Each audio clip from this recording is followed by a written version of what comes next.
Welcome to Self-Evident Truth with the Grumpy Old Vet, episode number 21. Uh, Today was Memorial Day. This is my shirt for Memorial Day. I'll show it to you. That's what the front looks like.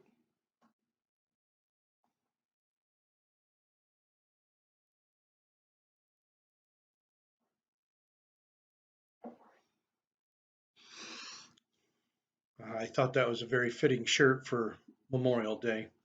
Um, God bless all those that gave their lives for us to have this country.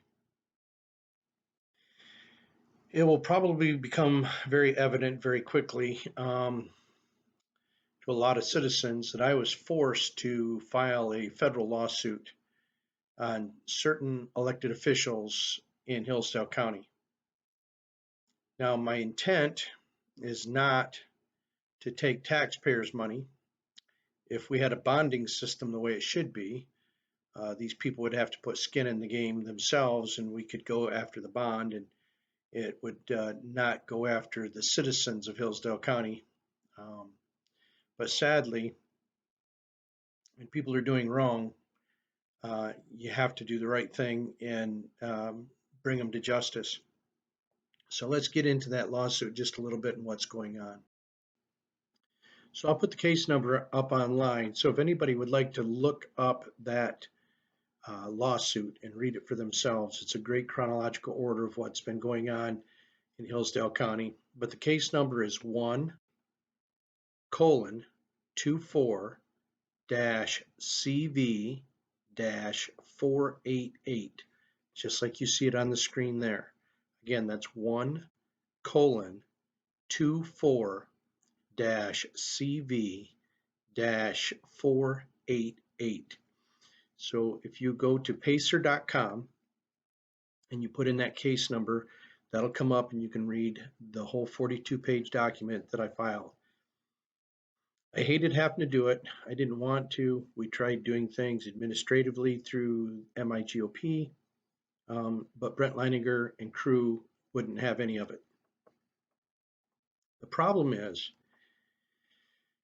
Brent Leininger and crew broke the law.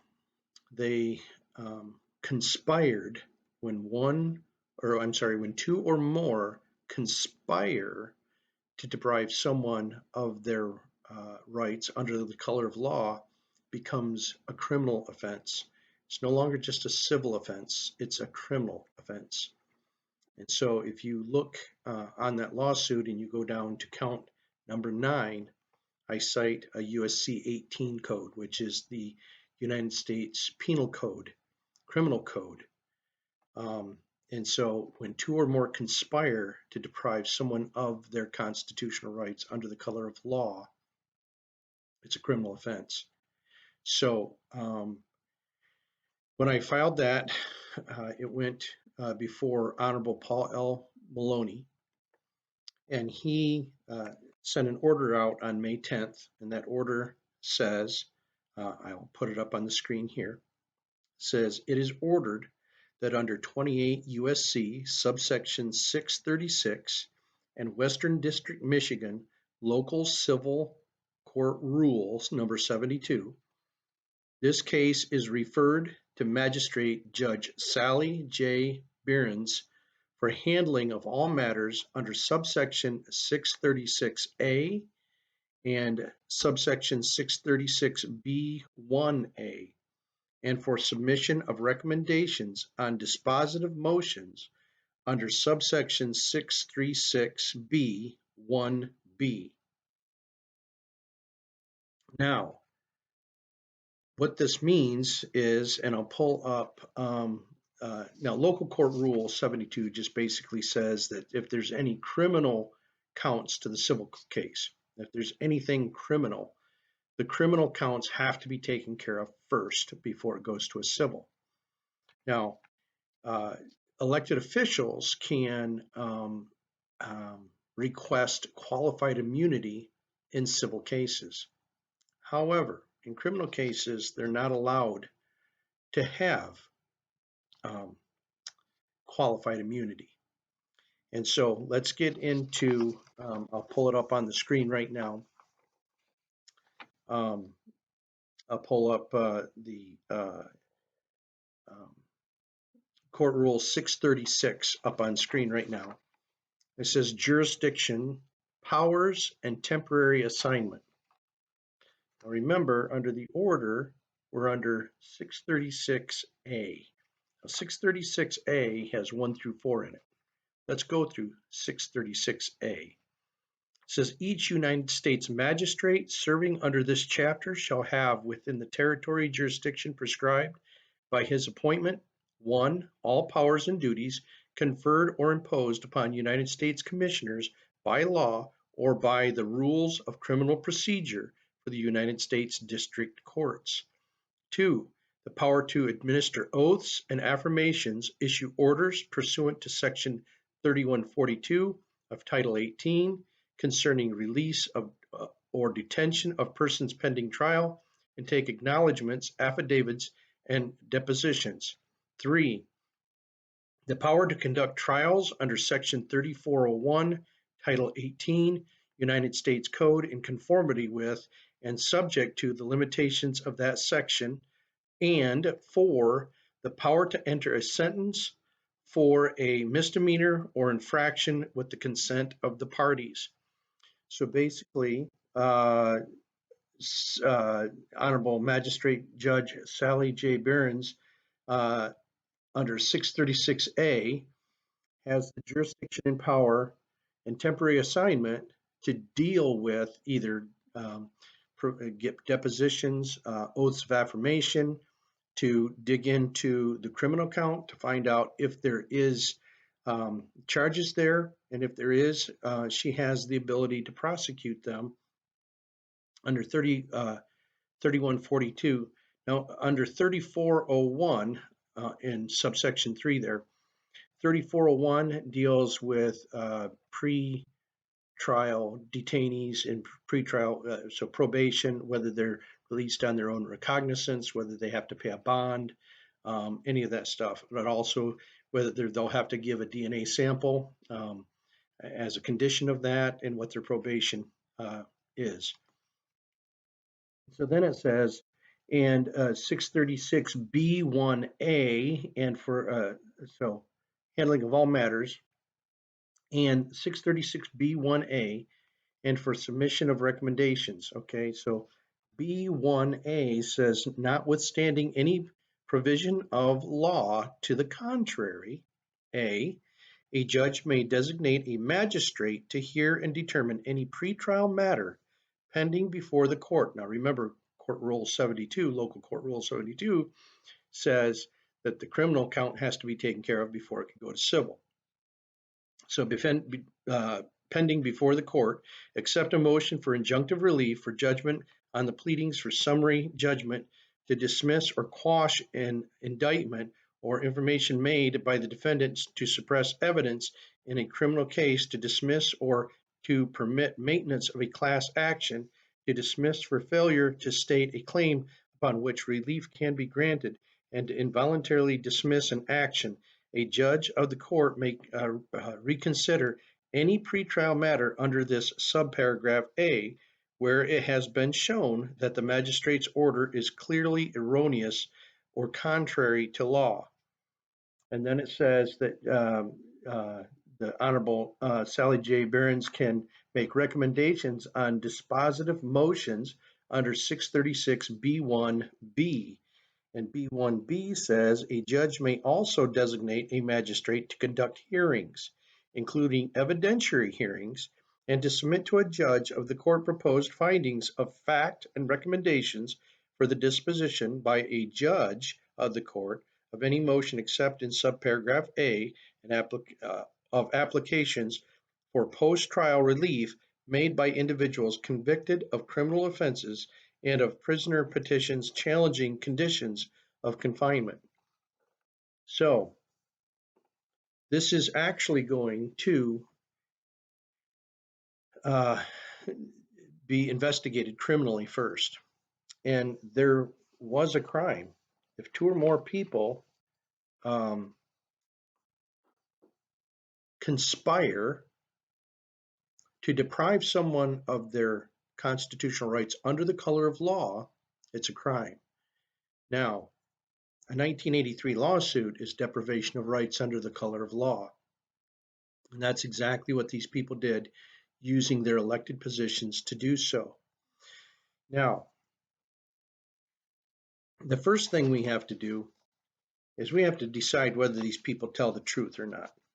All right. So what I'm going to put up on the screen now is a flyer from Abe Dane to vote for Abe Dane for county clerk. Let's look at the first part of that. It says, I'm going to put it up here now.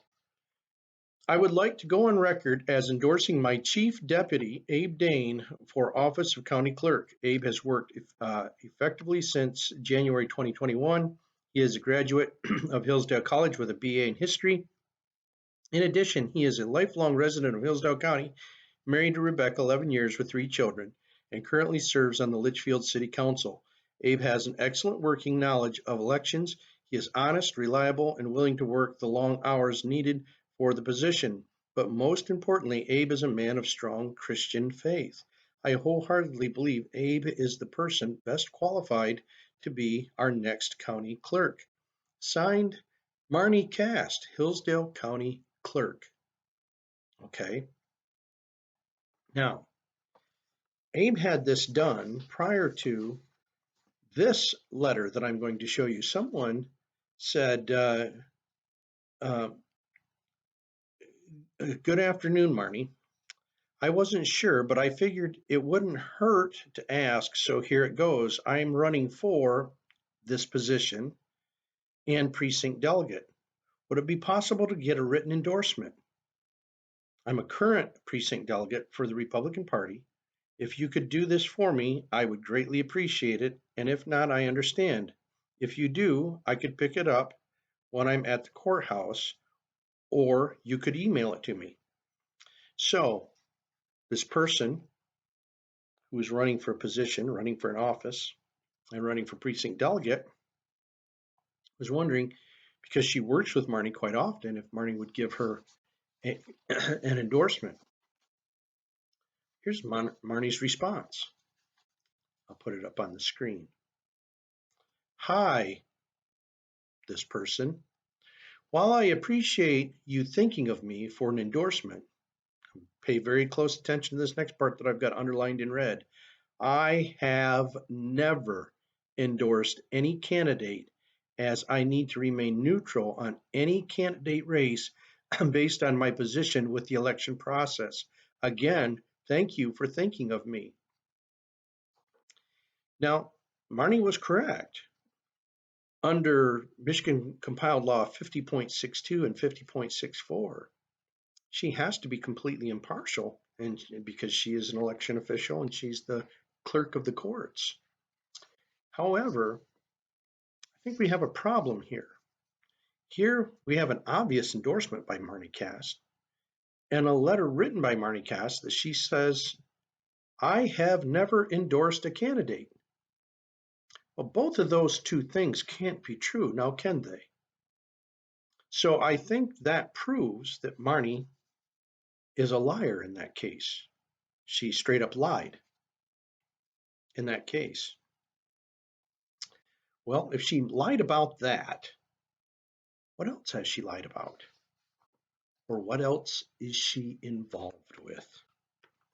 So now let's go through what happened in April of 2022. I'll pull this next graph up. This next graph shows the precinct delegate list, basically, or the of the candidates, the precinct delegates that filed affidavits of identity for 2024. Now, if you look at the list, the first column on the far right is the 2020 allocation. If you look down at the bottom, that was 132 delegates that were allocated to the Republican Party. Now, this is done off of a formula. And so in 2020, the formula was off whoever from the last Secretary of State's election, how many votes that the Secretary of State got in each um, precinct in Hillsdale. So that's where the formula starts. That's how we know how many precinct delegates we're going to have in each one of those precincts. So if you look at 2020 at the top, for instance, Adams Township, there was 7 in 2020. Then in April of 2022, completely outside of precedent and outside of historical precedent or precedent in Hillsdale County or any other county, if a chair for a party doesn't turn in their precinct delegate allocation by April 1st, then typically what's always happened is it's just stayed the same, unless there's been a huge change in population or there's been something hugely different with the vote. Other than that, it usually just stays the same. The precinct allocation stays the same because it's up to the chair to change it. Now, Marnie sets as 1/3 of the election board. And Marnie at that time in April of 22, now remember, in April of 22, Brent Leininger, we didn't have the lawsuit, and Brent Leininger didn't have an order by the judge claiming that he was the chair. Also remember that we had rumors that they had been meeting in secret to throw the 2022 precinct delegate election to try to take control of the party. And so what happened was in that meeting, Marnie dropped it from 132 to 100. Now there was people that questioned that. And she said, well, it made it easy for the ballots. That's why she said she dropped it to 100. And it was punitive in nature. Well, it's never been punitive in nature. And the odd thing is the Democrats in Hillsdale have 102 on their precinct allocation. And we, the Republicans, who vastly outnumber them in Hillsdale, only had 100. Okay. Now, if you remember in 2022, the reason why that 100 number was important is because they were trying to get more of their people elected as precinct delegates. And so what they did was they put in 70 names at the very end. And out of those 70, 62 of them were elected officials who are delegates at large that already had a vote at the table, and to take a slot away from an America First precinct delegate. But out of that 70, 62 of them were either elected officials, the staff in their offices, because Abe Dane went around on company time and recruited that. We have witnesses to that will be deposed for this criminal trial, for this criminal indictment. That he did go around on company time and recruit, which is against the law because he didn't recruit any Democrat precinct delegates. He only recruited Republican precinct delegates, and they only recruited the ones in their office and their family. So out of those 70, 62 were either elected officials, the staff in their offices, or their family. Now, if you go over, well, and then in 22, let me back up just a minute. In 22, what happened was they had 100 slots to fill, and they couldn't get 100 people. So they knew what they had to do is get their 70 in, and then throw a majority of ours out. So in 22, Abe Dane, Honest Abe, threw 26 of our people out on tiny little technicalities that when we checked around the state, all the other county clerks said, no, they never would have thrown anything out for that. So again, diverging from standard practice and historical precedents, this is what they did in 22. So in 22, this came to a head with us disavowing their candidates because we found out what was going on. Now, the important thing with what happened in April of 2022 is it proves that Marnie was part of a conspiracy. She was part of a conspiracy. Now, it's my allegation that she was part of a conspiracy with Brent Leiniger. Now, I know that there were others involved, and when we start deposing people, we'll find out who those others were, and then they will be charged as well with the criminal uh, criminal intent to deprive people of their rights under the color of law. So, in 2020, it was 132. In 2022, Marnie, out of the blue, dropped it to 100, which proves that she was conspiring with Brent Leiniger. And then in March of 2024, at the state convention, Brent Leiniger, who is as much of a proven liar as Marnie, had agreed to a whole room of people that if we set some of their delegates, and we did, that he would raise the precinct delegate allocation to the 2020 levels, which would be 132. But instead, on April 1st, he dropped the allocation to 50. And it's odd. So now let's go down through the list and see why he dropped it to 50. So if you look on the right, on those columns on the right, you're going to see in red, you're going to see Cambria Township from 8 to 6. That's what Marnie dropped it in April of 2022. The problem is she had to take the same numbers in consideration for how many votes the Secretary of State got in each one of those precincts. And by dropping it from 132 to 100, she did not follow the appropriate formula. And so if you look in Adams Township, it went from 7 to 6, that's -1. Allen Township from 5 to 4, that's -1. In Amboy Township from 4 to 3, that's -1. In Cambria Township, she went from 8 to 6, that's -2. So she changed up her formula. And then if you go to Camden Township, 5 to 4, Fayette Township, 4 to 3, Hillsdale City Ward 1 from 5 to 3 again, -2 instead of -1. See, had they followed the formula in 22, which would have been under the same numbers of 2020, what would have happened is uh, they would have had to have 106, not 100, or 80 if they wanted to drop it down farther. They could drop it down to 80. Now they didn't think that they could get away with dropping it down to 80, so they dropped it down to 100. And in doing so, in their zealousness to try to take over the party, in their conspiracy to deprive people of their rights, they didn't follow the formula and dropped it to 100. Now, if you look from 2022 to 2024, when Brent then dropped it to 50, he again violated the formula. So if you look in Adams Township, he went from 6 to 3. That's -3. If you went Allen Township, 4 to 2. That's only -2. Amboy Township, 3 to 2. So if you look at his formula, if he was going to drop it from 100 to 50, then it's divide everything by 2, right?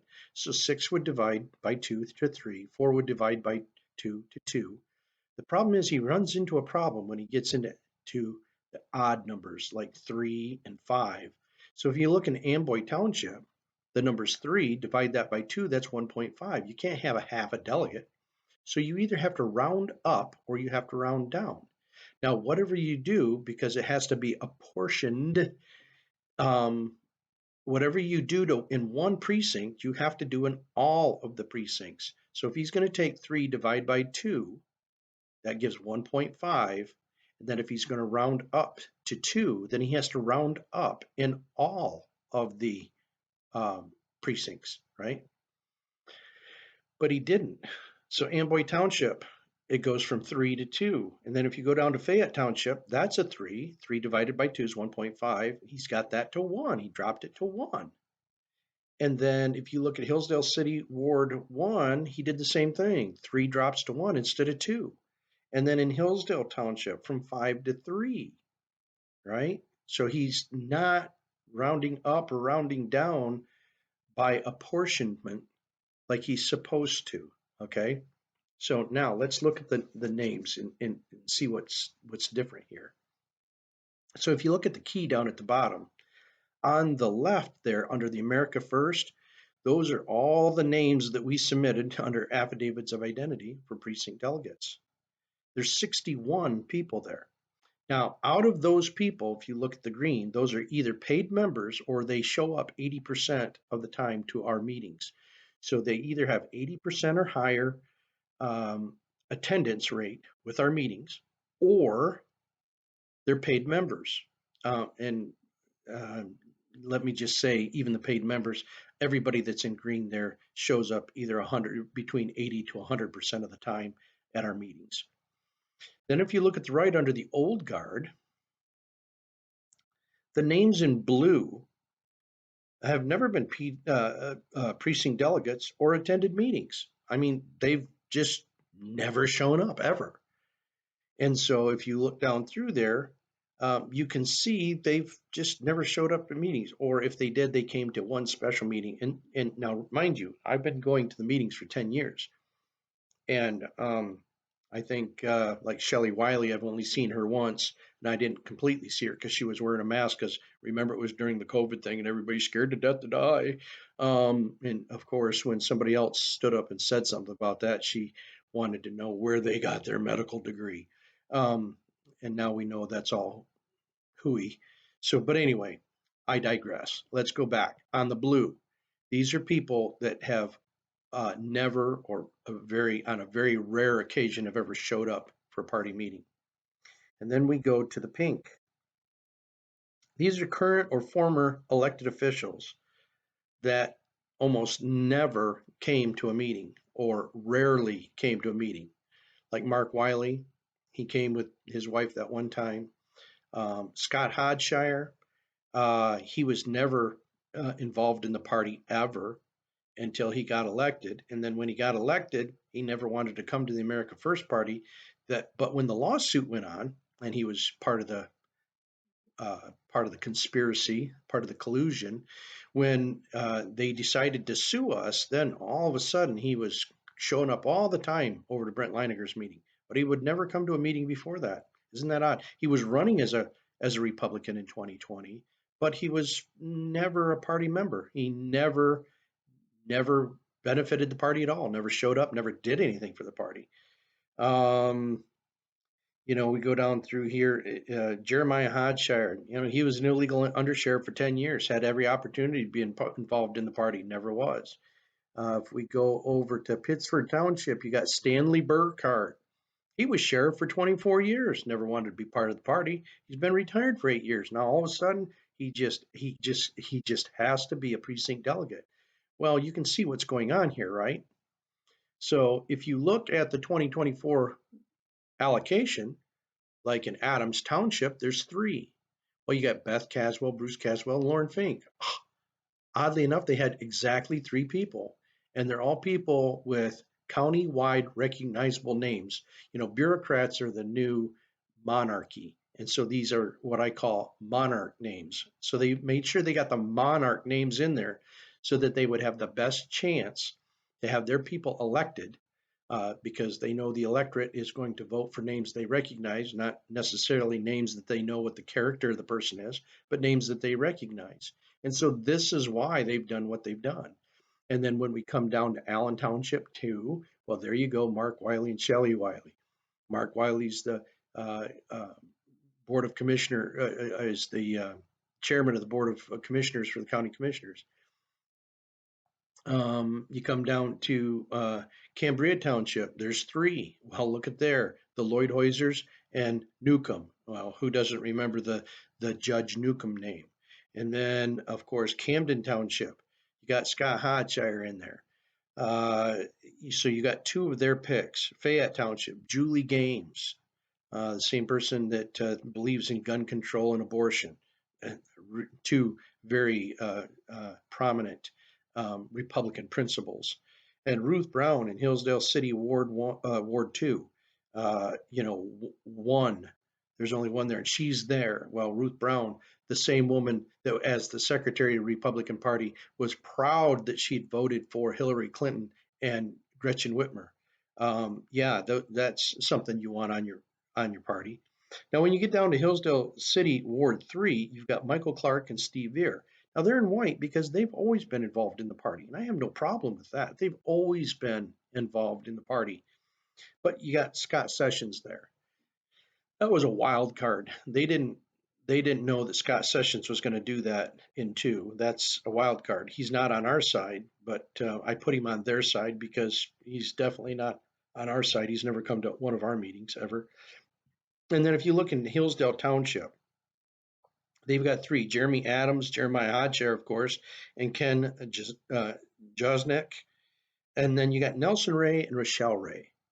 Now, those are two wild cards as well, because on March 2nd at the state convention, Nelson Ray and Rochelle Ray were there, and we were willing to set some of their precinct delegates, some of their delegates into our allotment on the floor. And those two were there, but Brent and that side did not want those two set. And so they're not part of their side either, but they wanted to be involved in the thing. Now Rochelle Ray, I've got her in white because she used to be the Republican Party secretary long time ago. I haven't seen her in a very long time, but she did, in fact, in the 10 years that I went to the meetings, did show up and was part of the meetings. Okay. So that brings us to the ones in white, and that's why I've got them in white. It's good because they are people that have come to the party meetings in the past, and so sometimes were very active, and sometimes weren't very active, but they were there. And then so then you've got the red and the yellow there that goes down through the numbers. It shows where Marnie violated the formula from 2020 to 2022 and where Brent violated the formula between 2022 and 2024. So if you look at this list,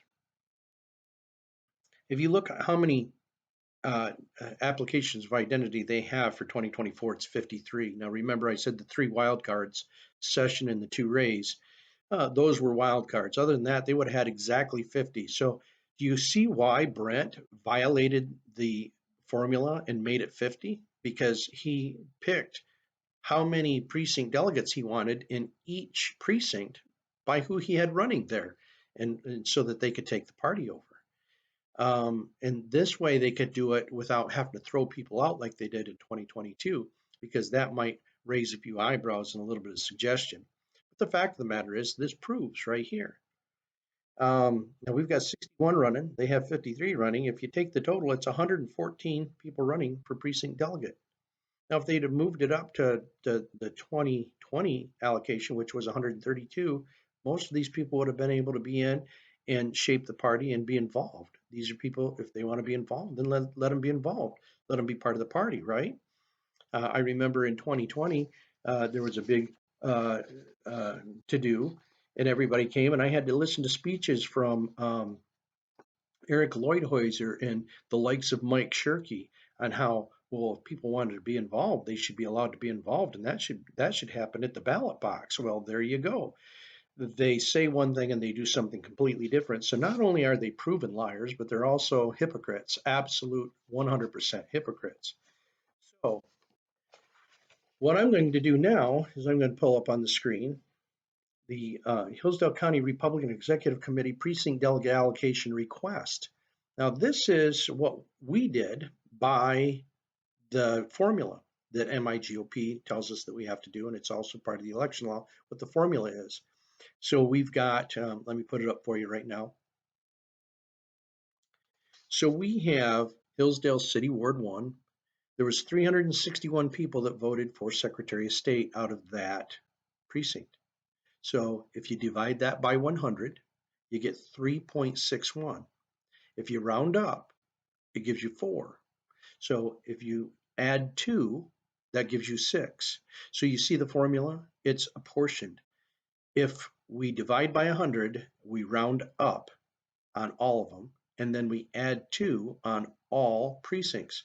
So if you look at that, we go down through there, Hillsdale City Ward 1 would have 6 precinct delegate allocations. Hillsdale City Ward 2 would have 5. Hillsdale City Ward 3 would have 7. Hillsdale City Ward 4 would have 7. Jonesville City Precinct 1 would have 8.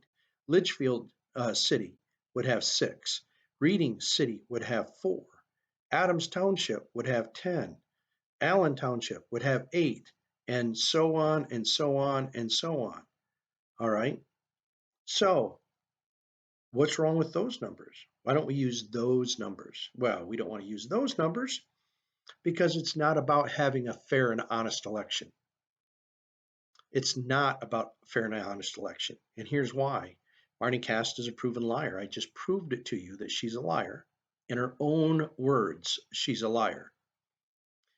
Brent Leiniger is a liar, and it's known as of March 2nd, it's proven he's a liar. When he agreed to move the allocation up to 132 and dropped it to 50, proves he's a liar. Now, in April of 22, Marnie dropping in the election board the allocation from 132 to 100 proves that she was part of the conspiracy. That's absolute proof that she was part of the conspiracy. And it proves that Brent's part of the conspiracy. But who are the others? Who are the others involved in the conspiracy? Well, see, when we start deposing people under the threat of going to jail for perjury will start telling the truth. They'll have to, because they might be pressured because of the office that they work in to run as a precinct delegate just to hold a slot so the American First people can't get one of those slots. But when it comes to losing their freedom under a deposition under the threat of perjury, I think they're going to tell the truth. And when the truth comes out, we'll find out who all was involved in that conspiracy. That's why I list John Doe 1 through 25 through discovery on the front of my document.